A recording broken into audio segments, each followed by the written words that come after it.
안녕하세요. 경리TV 한나란입니다. 지난 시간에 이어서 이번에는 세금계산서 발급에 대해 알아보겠습니다. 수업료는 좋아요와 구독입니다. 그럼 시작할게요. 먼저 세금계산서의 발급은 두 가지의 방법으로 할 수 있습니다. 종이세금계산서를 수기로 발급하거나 전자세금계산서를 전자로 발급하면 됩니다.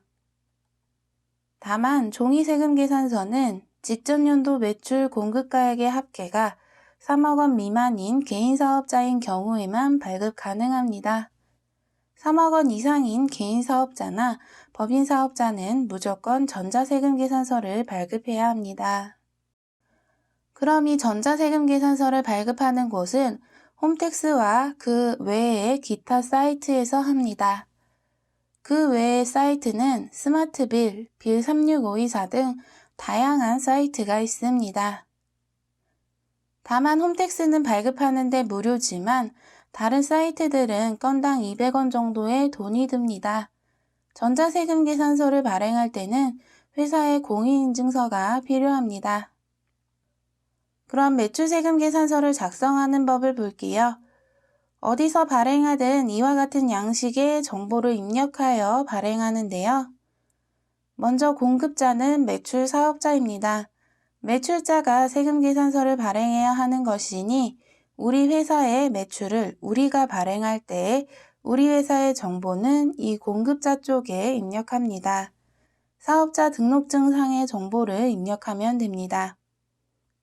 공급받는 자는 우리 회사가 아닌 매출거래처, 즉 매입하는 사업자의 정보를 입력합니다. 거래처에 사업자 등록증 사본을 받아 그 정보를 입력하는데요. 여기서 사업자 등록번호, 상호는 틀리지 않게 유의하시고요. 업태와 종목이 여러 개인 경우에는 이 거래에 해당하는 것만 적어도 됩니다. 예를 들어 도소매업 외 이와 같이 표기하는 것이죠. 다음 작성일자. 작성일자는 계산서를 작성한 날짜가 아니라 매출이 일어난 날짜입니다. 그래서 매출이 일어난 날짜로 한 장씩 건별로 발행하거나 그 달의 매출의 합을 그 달 말일자로 발행할 수 있습니다. 만약 1월 매출을 2월 날짜로 하면 2월 매출로 인식하니 주의하세요. 그리고 공급가액과 세액입니다. 공급가는 매출거래의 공급가액이고 세액은 공급가액의 10% 부가세를 적으면 됩니다. 만약 영세율 세금계산서라면 부가세가 0%가 되겠고요. 면세계산서라면 세액 입력한이 없습니다. 그 밑에 품목, 규격, 수량, 단가 등의 내용은 자세한 내용을 기입하면 됩니다. 작성일자를 해당 월의 말일로 다수의 거래를 합쳐서 하나의 계산서로 발행할 경우 그 내역을 적으면 되는데요. 품목이 여러 가지라면 간략하게 한 줄로 A 상품 외라는 식으로 적으면 됩니다. 마지막 줄의 합계는 공급가액과 세액을 합한 금액이고요. 그 합계 금액을 현금으로 받았거나 수표나 어음으로 받았다면 그 금액을 해당 부분에 적고 아직 받지 않았다면 외상 미수금에 그 금액을 표기하면 됩니다. 그리고 그 금액을 아직 안 받았다면 청구, 그 대금을 이미 받았다면 영수에 체크한 후 발행합니다. 이와 같은 매출세금계산서를 작성할 때 유의하셔야 할 사항이 있는데요. 사업자 번호와 상호명은 절대 틀리면 안 됩니다. 그리고 작성일자는 부가세 신고, 납부와 연관되어 자금 문제가 생길 수 있으므로 주의하셔야 합니다. 전자세금계산서는 국세청으로 자료가 전송되지만 종이세금계산서는 전송되지 않으니 꼭 보관하고 계셔야 합니다. 모든 세금계산서는 부가세 신고 때 꼭 신고해야 하고요. 세금계산서를 작성할 때 그 근거 서류로서 거래명세서를 이용하기도 합니다. 또 전자세금계산서의 발급기한이 정해져 있습니다. 매달 10일까지 발급해야 하는데요. 예를 들어 1월 매출은 2월 10일까지 발행 가능합니다.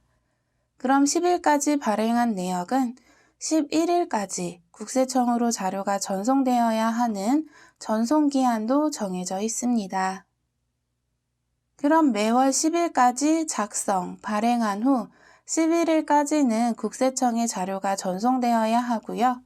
12일 이후에는 홈택스에서 발행 완료된 목록을 조회할 수 있습니다. 평소에 처리했던 세금계산서와 이때 비교하는 것이 좋습니다. 전자 매입 세금계산서는 이메일로 수취하기 때문에 메일 주소 스펠링 하나만 틀려도 오지 않아 이런 식으로 누락되는 경우도 있습니다. 그래서 매달 12일 이후에 이렇게 비교하는 것이 좋습니다. 바빠서 못한 경우에는 늦어도 부가세 신고 전까지는 맞춰야 합니다. 세금계산서와 관련된 가산세도 안내해 드릴게요. 세금계산서 지연 발급, 즉 10일 이후에 발급했다면 공급가액의 1%가 가산세로 납부해야 하고요. 이 경우 그 계산서를 받은 쪽도 0.5%의 가산세를 내야 합니다.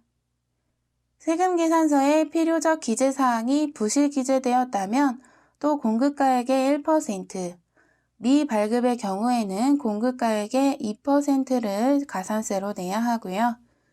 전자세금계산서의 지연 전송은 공급가액의 0.3%, 미전송은 공급가액의 0.5%입니다. 또 가공세금계산서 발급 및 수취로는 공급가액의 3%, 위장세금계산서 발급 및 수취는 공급가액의 2%입니다. 그럼 여기까지 세금계산서 발급에 대해 알아보았습니다. 도움이 되셨다면 좋아요와 구독 부탁드려요.